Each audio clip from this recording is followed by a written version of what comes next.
말이 분별 못하는 북한의 행동에 대해서 더 이상 감내하지 않겠다. 박 기자, 네. 해설 좀 부탁해요.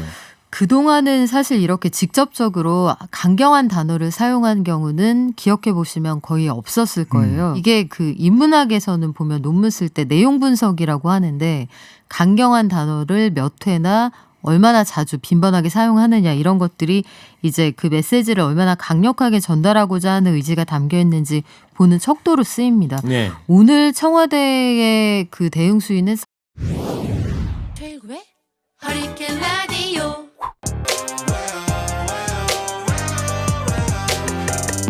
무거운 녀석들, 가벼운 뉴스는 가라. 무게 있는 뉴스만 골라서 전해드립니다. 무거운 녀석들! 무게 있는 뉴스 전해드릴 무거운 녀석 두 분 나왔습니다. 뚱커벨 인사이트 K 배종찬 소장 오세요. 안녕하세요. 기자계의 두루 시사전사 박은미 기자 왔어요. 안녕하세요. 야, 청천벽력이다. 청천벽력. 어우 무서워. 네. 지금 개성공단 기업협회 정기섭 회장이 현재 라이브지겠죠. 지금 저 장면이 네. 네. 기자회견을 하고 있습니다. 유감을 표명하면서 북측공단 재개 막는 조치 자제해달라 이렇게 호소를 하고 있습니다. 개성공단에 공장에 있었던 기업들도 청천벽력이죠. 그렇죠. 네. 오늘이나 내일이나 다시 정상화 될 날만 손꼽아 기다리고 있었는데 청천벽력 같은 폭파 사건이 생겼으니까 네. 어제 그 연락사무소 폭파 시간이 몇 시였는지 아시죠? 오후 2시 39분. 2시 50분. 49분. 네. 49분 네. 있고 제가 들은 거는 50분인데 제가 왜 이 말씀드리냐면 10년 전에 2010년 11월 23일 날 연평도 포격 사건이 있었잖아요. 네. 요게 몇 시인지 아세요? 이게 2시 반이더라고. 2시 반. 아. 이 2시 때 조심해야 돼요. 네. 오늘도 지금 2시가 넘었어요. 지금 2시 32분인데 네. 오늘 그리고 김정은 특별기가 평양을 출발해서 함경남도 신포항 쪽으로 가고 있다. 이런 뭐 예측 보도가 있는데 SLBM 잠수함 발사 미사일 실험할 거 아니냐 뭐 이런 우려가 또 나오고 있는데 지금 2시가 한 17분 정도 남았는데 좀 주의 깊게 좀 잘 찾아봐야 될 것 같아요. 네. 배 수장님 저 모니터 좀 잘 보고 계세요. 알겠습니다. 눈을 부릅뜨고 있겠습니다. 자, 청취자 여러분 코너 끝에 방송만 잘 듣고 계시면 금세 맞힐 수 있는 무게 있는 퀴즈 드릴게요. 지금부터 무거운 두 분이 전해줄 무거운 뉴스 잘 들어보시기 바랍니다. 북한이 이제 노동신문 통해서 연락사무소 폭파 장면도 공개하고 접경지역 군사훈련 재개 이렇게 해서 위협 수위를 지금 높이고 있어요. 네, 어제 연락사무소 폭파 사건 이후에 금강산과 개성, GP 그러니까 비무장지대 안에 있는 감시초소에 다시 부대를 진출시키겠다, 군병력을 재배치하겠다 이런 입장을 밝혔고요. 6.15 20주년 그 문재인 대통령의 메시지도 비난을 했습니다. 수습 대책은 없고 대북전단 살포 역시 일부의 소행으로 축소하고 있는데 남북 관계의 교착 원인을 외부로만 돌리고 있다 이렇게 맹 비난하고 있는 상황이어서 당분간은 관계가 상당히 냉각될 것으로 보입니다. 네. 지금 개성공단 자리에는 워낙 2003년 공사 전에는 북한군 2개 사단하고 1개 포병 여단이 있었다는 거 아니에요? 네. 근데 다시 이제 군사 기지를 만들겠다. 1개 연대급으로 온다는 거죠, 그러니까. 네. 1개 사단은 저희 우리 군 편제로 보면 한 사단 병력이 한 2만 명 되거든요. 연대는 몇 명쯤 되더라? 한 2천 명 되는가? 다 잊어버렸는데. 아직 뭐 개성공단으로 진입했다 그런 보도는 아직 안 들어왔죠? 네, 뭐 실질적으로 움직임이 있다 여기까지 포착되지는 않았는데 으름장을 계속 놓고 있는 상황이고 사실 지금 상황이 과거와 다른 건 그동안은 으름장을 놓고 실질적인 액션으로 이어진 적은 많지 않았어요. 그런데 예. 이번에는 정말로 실행에 옮기고 있기 때문에 앞으로의 상황을 예단하기가 어렵습니다. 그래요. 지금 이 교착 국면 타개하기 위해서 제일 필요한 게 대북 특사 파견이다. 우리 내부에서 이런 이야기들이 나오고 있는데 근데 이거를 북쪽에서 완전히 거절을 했다면서요? 그렇습니다. 이 우리 청와대 안보실장이죠. 정의용 실장 그리고 국정원장인 서훈 원장을 이 특사로 보내는 것을 요청해서나 이 북한이 거절했다고 북한이 밝혔습니다. 네. 대체적으로 이런 국가 간의 남쪽에서 그런 제안을 했는데 네. 우리가 싫어 이렇게 했다 이런 얘기예요? 네, 북한이 밝히면서 특사 노름은 안 통한다 이렇게 이야기를 했는데 보통은 이런 물밑 접촉 이 움직임은 밝히지 않는 것이 그렇죠. 관례거든요. 예. 그래야만 말 그대로 우리가 이야기하는 물밑 움직임이 되는데 이런 외교적인 내용을 북한이 공개하는 건 그만큼 이미 강경하게 갈 방향, 노선이 정해져 있다고 볼 수가 있는 것이고요. 그럼에도 불구하고 한 가지 좀 그나마 이런 악화되고 있는 상황 속에서 희망적이라면 이런 내용들이 북한의 뭐 인민군 총참모부 또는 김여정 부부장이 나서서 나오는 내용이고 아직까지 김정은 위원장은 나서고 있지 않습니다. 네. 전면에 드러나지 않았기 때문에 또 한편으로는 특사는 거절했지만 문재인 대통령과 김정은 위원장의 전격적인 만남을 기대하는 의견도 나오고 있습니다. 그래요. 지금 뭐 우리 국민 각자가 다 나름대로 이 현상에 대해서 해석하고들 계세요. 여러 가지 이야기들이 지금 나오고 있지 않습니까? 네. 하여튼 그리고 오늘 오전에 청와대가 이제 공식적인 입장을 내놨는데 윤도한 국민소통수석의 대북 입장 발표문 함께 들어보시겠습니다. 김여정 제1부부장 담화에서 이러한 취지를 전혀 이해하지 못하고 매우 무례한 어조로 표매한 것은 몰상식한 행위입니다. 이는 그간 남북 정상 간 쌓아온 신뢰를 근본적으로 훼손하는 일이며 북측에 이러한 사리 분별 못하는 언행을 우리로서는 더 이상 감내하지 않을 것임을 분명히 경고합니다. 특히 북측은 앞으로 기본적인 예의를 갖추기 바랍니다. 네, 예의 좀 갖춰달라. 사리 분별 못하는 북한의 행동에 대해서 더 이상 감내하지 않겠다. 이런 얘기인데, 자, 박 기자, 네. 해설 좀 부탁해요. 그동안은 사실 이렇게 직접적으로 강경한 단어를 사용한 경우는 기억해 보시면 거의 없었을 거예요. 오늘 청와대 국민소통수석을 통해서 직접적으로 언급된 단어가 무례, 이해하지 못할, 사리분별을 못하는 몰상식한 행위, 예의를 갖추기 바란다, 경고 이런 네. 단어 등이 쓰였거든요.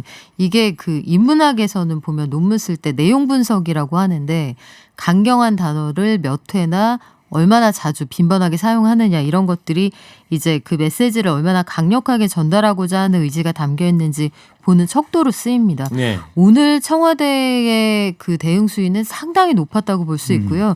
제 기억으로도 관련돼서 가장 높은 수위의 대화를 한 것으로 보이고 문재인 정부 들어서 이런 강경 어조 워딩 사용한 건 처음 아니겠어요? 그리고 사실 지난 정부에서 생각을 해봐도 이렇게 직접적인 표현을 사용한 경우는 거의 없었어요. 네. 깊은 유감을 표명한다라거나 우리가 굉장히 우려한다라거나 이런 애둘러 표현을 해왔는데 그만큼 우리 국민 여론이 지금 북한을 보는 눈이 따가운 거 아니겠어요? 그렇습니다. 그걸 대변한 걸 네. 것이고. 6.15 20주년 메시지가 나오기 전에도 대북전단 관계가 냉각될 때 우리가 저자세다 이런 일각의 비판이 있었거든요. 뭔가 마음에 들지 않는다 이런 얘기가 나왔는데 6.15 메시지가 나오고 바로 다음 날 남북 연락사무소를 폭파해버렸단 말이에요. 그러니까요. 사실 엄밀히 얘기하면 남쪽의 재산권을 심대하게 침해한 건데 이 부분에 대해서 정부가 확실한 스탠스를 보여주겠다 이런 의지를 가진 것으로 보이고요.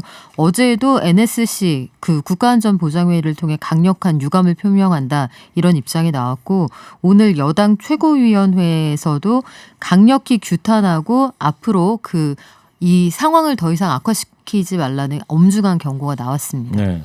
야당은 정부가 대북 유화 정책이 실패작이다 이렇게 비판하고 있는 상황이죠. 그렇습니다. 2년 이상 북한에 대해서 유화적으로 나왔고 또 평화적으로 상당히 또 진전된 그런 모습도 보여줬지만 어느 순간 이제 교착 단계로 들어갔거든요. 그래서 문재인 정부의 대북 유화 정책이 실패작이다.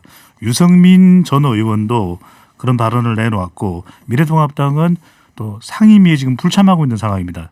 이 북한 관련된 문제를 다뤄야 되는 것이 이제 정보위원회인데 네. 정보위원회 위원장도 지금 공석입니다. 예. 그러다 보니까 이 전쟁이 아니라 이제 국익과 국민 안전 그리고 이제 평화 유지 차원에서 접근이 돼야 되는데 지금 그러기가 좀 상당히 쉽지 않은 상황이 된 겁니다. 박연미 기자가 이야기를 했던 대로 문재인 대통령과 정부는 계속해서 북한이 거친 발언을 쏟아냈지만 6.15 남북 이 정상회담 20주년 기념 관련된 연설에서도 문재인 대통령은 평화의 끈을 놓치지 않았거든요. 네. 그럼에도 불구하고 바로 그 다음 날 이 남북 연락사무소 상징물입니다. 4.27 판문점 정상회담에 그럼에도 불구하고 이걸 폭파해 버리니까 우리 정부로서는 더 이상 강경한 또 대응을 안 할 수도 네. 없는 노릇이고 그래서 상당히 어려운 국면입니다.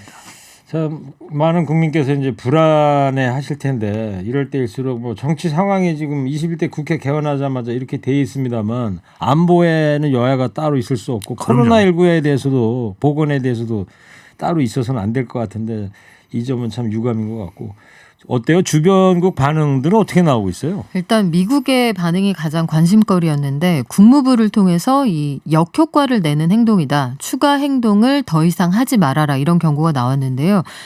보통 이런 상황에서는 트럼프 대통령이 트위터로 메시지를 짧고 굵게 한 번 남기기도 하는데 일부러 나는 관심 없다는 듯 5월에 미국 소매 판매가 좋았다. 그 메시지 이외에는 아직까지 공식적으로 나온 입장이 없습니다. 북한이 이런 식으로 관심 끌려고 하는 데에 대해서 나는 거기에 신경 쓸 생각이 없다. 뭐 이런 입장을 밝힌 뭐 것으로 보이는데요. 오불과는 마이동풍 뭐 이런 거네요. 그렇죠. 차게 굴기 일종의 네, 그건 밀당. 뭐예요? 냉랭하게 굴기. 아 차게 굴기. 차게 굴기. 아, 전 사자성어는 줄 알았더니 우리말로 하셨구나. 우리말로. 차게 굴기. 아, 영화 방자전에 나온 얘기예요. 아, 그래요? 네. 어, 그 트럼프 대- 낫네 사자성어보다. 차게 굴기. 네, 트럼프 대통령은 본인 코가 뭐 석자 아니라 열자죠. 그렇죠. 지금 미국 문제도 네. 있고 그러다 보니까 트위터로도 한마디 정도는 할 만한데도 불구하고 와우 이코노미 네. 경제 문제다. 경제가 지금 미국 소비 지표가 상당히 개선됐다는 걸 강조하면서 지금 여론조사도 바이든 전 부통령에게 민주당 후보에게 밀리고 있거든요. 네. 그런 만큼 지금은 북한 관련된 발언을 할 여지가 있는 건 아닌 걸로 보입니다. 지금 와싱턴이 몇 시인가요? 지금이 새벽 1시 42분이에요. 네네. 트럼프 자고 있겠죠? 그렇죠. 지금 잠 못 이루는 밤이 될 수도 있고요. 그래요? 글쎄요, 뭐 숙면 모드일 것 같기도 네. 하고. 근데 뭐 중국은 원칙적인 입장입니다. 남북은 한민족이다. 평화와 안정을 희망한다라고 했는데 만약에 북한이 여기서 더 나간다.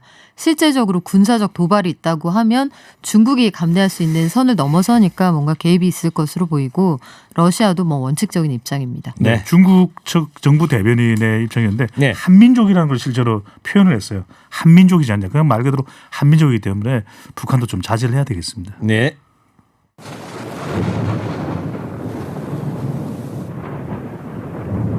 어유 이거 진짜 이게 청천벽력 같은 음향이 계속 나오네. 다른 때 들었으면 뭐 그러려니 하는데 요즘 같은 때 이런 청천벽력 약간 좀 효과음 들으니까 얼신년스러운 그 기분도 네. 나네요. 북한과의 그렇죠. 관계가 좀 꽉 막혀 있으니까 네. 빨리 좀 풀리면 좋겠습니다. 맞아요. 국회 지금 어떻게 하고 있어요? 상임위 어떻게 되고 있어요 지금? 갈 길은 가야 된다. 국회는 일해야 된다. 이 더불어민주당은 오전에 최고위원회의를 열었습니다. 지금 북한 문제도 상당히 엄중한데 상임위 정상 가동 의지는 재강조를 했습니다. 이해찬 대표가 상임위 구성이 완료되지 않았더라도 민주당은 배정을 끝냈으니까 지금 경제도 힘든 상황이고 추경 예산도 검토를 해야 되고 당내 현안 해결 계속해서 해야 된다. 그래서 어제였죠. 법사위, 외통위, 행안위, 농해수위, 산자위도 문을 열었고 오늘은 교육위, 과방위, 복지위, 국토위 등 일정을 진행을 한다고 합니다. 그래서 네. 북한 문제가 엄중하더라도 할 일은 해야 된다. 또 미래통합당 협조가 없더라도 국민과의 약속 때문에 민주당은 상임위를 진행한다는 입장입니다. 네. 지금 상임위원장이 결정된 상임위는 6군데. 6군데인데 네. 지금 말씀하신 6군데입니까? 다른 상임위도 얘기하시고 다른 상임위도 일단은 진행을 아, 할 수 있는 위원장은 것은 안 뽑혔어도 네. 예. 그렇다. 이거는 이제 야당을 배려하는 의미에서 비워두고 있는 것이기 때문에 문제는 근데 정보위원장입니다. 지금 네. 북한 관련된 부분들은 정보위원회에서 빨리 다뤄야 되는데 이 위원회도 지금 공색 중입니다. 그 주호영 통합당 원내대표 네. 이 뭡니까 지금 원내대표 사퇴하겠다 이러면서 지금 어디 있어요? 국회에 안 나오고 있는 것 안 같더라고요. 나오고요. 그 통합당 의원 발로 얘기를 좀 들어보면 그 충청도 일대에 한 절에 들어가 있다 이런 얘기가 나오거든요.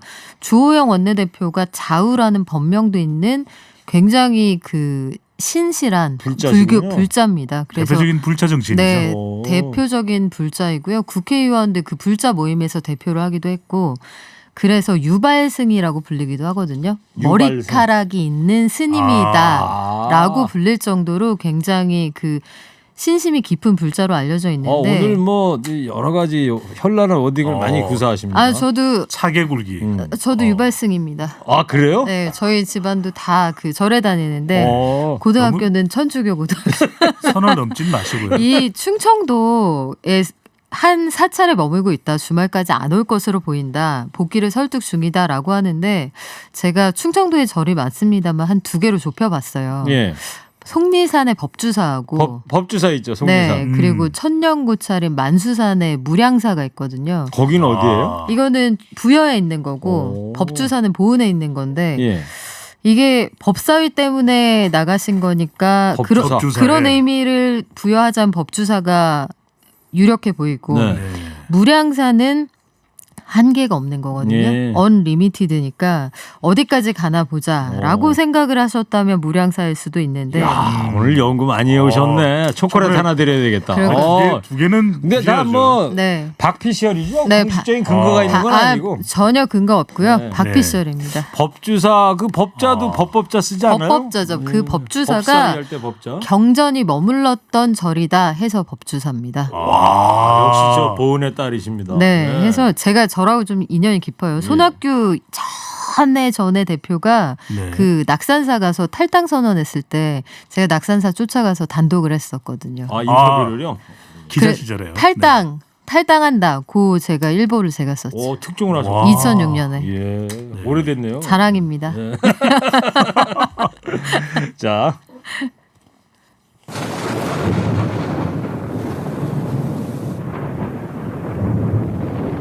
저는 허리케인 라디오 앵커 DJ 최일구의 인사이트계 배종찬 소장 시사전사 박연미 기자 함께하고 있는데 6641 청취자께서요. 이 코너 제목이 미녀와 야수인가요? 혹시 제가 야수는 아니겠죠? 제가 미녀네요, 제가. 배미녀. 6641 하나님도 다 아시면서 무거운 녀석들인데 박연미 기자를 향한 그 문자 보내신 것 같아요. 최고 다른 청취자 최고의 라디오 프로 들으면서 이름 정도는 알아야 애청자죠. 네. 최일구 DJ 박연미 기자 배종창 소장 화이팅. 배종창으로 바꾸고 종창. 있습니다.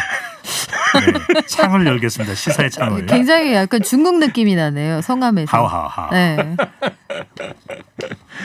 자, 코로나19로 이제 한동안 잠잠하던 부동산 시장이 또 심상치 않아요. 오늘 정부가 또 부동산 추가 대책 내놨어요. 네, 예상됐던 내용인데 조정 대상 지역을 대폭 늘린다. 그리고 웬만하면 신규로 주택담보대출을 안 해준다는 내용에 더해서 법인을 통해서 우회해서 투기하는 거 못하게 하겠다. 나아가서는 투기 과열지구를 늘려서 그 시가 3억 원 초과하는 아파트를 구입할 때는 전세 대출 안 해주겠다 등등의 내용이 포함되어 네. 있습니다. 아, 이거 부동산 대책 나오면 기사는 읽어는 보는데 뭔 말인지 잘 솔직히 저 이해가 어렵죠. 그러니까 하기가 어려워. 간단하게 얘기하면 그 최대 공약수는 다 똑같아요. 돈을 안 꿔준다. 그거예요? 네. 네. 오늘 차게 굴기하고 돈 안 꿔준다. 네. 그러니까 보면 항상 나오는 영어죠. LTV, DTI. 네. 이걸 대출을 최대한 안 해주겠다 이거죠. 아, 그래요. 예. 텔레비전 얘기하는 게 아니죠, 그거는. 네네. 일단 뭐 규제 지역을 대폭 늘린다 이런 얘기인 거예요, 그러니까. 그렇습니다. 이게 이제 왜 그러냐면 비규제 지역에 투기가 또 쏠리게 되는 풍선 효과가 나타났기 때문입니다. 예. 그래서 이것 자체를 못하게끔 규제를 대폭 늘리는 조치가 되겠는데 경기, 인천, 대전, 청주 이 지역에서 일부를 제외하고는 전 지역을 조정 대상 지역으로. 그러니까 과열이 심각한 지역은 투기 과열 지역. 그러니까 도저히 부동산으로는 이익을 못 누리도록 네. 하는 조치가 되는데 강남 아파트가 이제는 이 시세가 하락하다가 또 멈췄습니다. 이러다 보니까 이 13주 만에 다시 상승 반전을 하고 있고 또 강남 또 서울의 가열지구를 막았더니 경기도로 옮겨가는 그런 현상이 나타나다 보니까 가열 이 규제 지역을 상당히 또 늘리는 그런 정책이 핵심으로 나오고 있습니다. 박연미 기자 네. 부동산 전문이신데 그래서 잠실 이 마이스 단지 또 영동대로 일대 개발 호재 지역 여긴 토지거래 허가 구역으로 지정한다고요? 네, 이거는 그 땅을 사고 팔려면 지자체장의 허가를 받아라. 이게 굉장히 강력한 규제 내용인데요.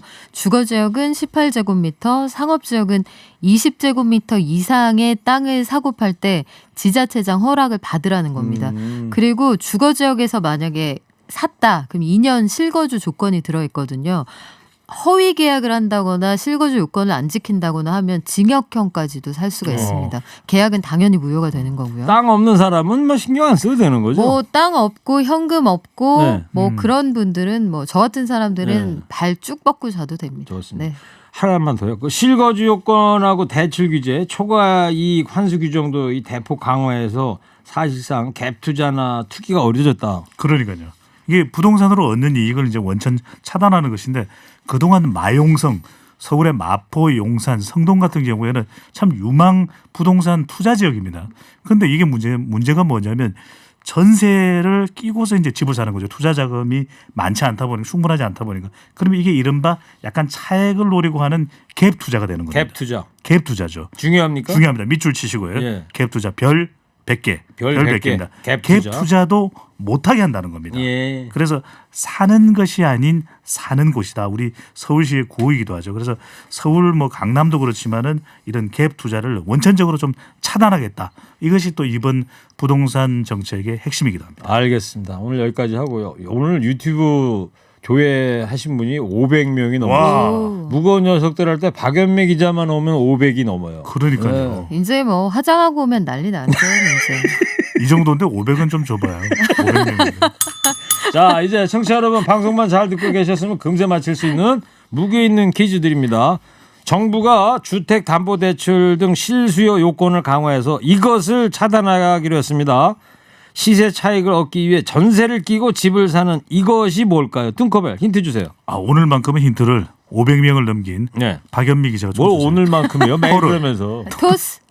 매일 토스하면서 너와 나의 차이. 우리가 차이를 뭐라고 하죠? 아, 그 미국 브랜드도 있잖아요. 탭? 자, 정답 보내주세요. 50원 유료 문자 샵 연고일 TBS 앱 열려 있습니다. 두 분 상품 소개해 주세요. 여기까지 오늘 무게 있는 뉴스들 무거운 녀석들이 전해드렸습니다. 인사이트 K 배종찬 소장, 시사 여전사 박연미 기자였습니다. 두 분 감사합니다. 무거운 녀석들! 일부 행기의 이야기를 더 듣고 싶다면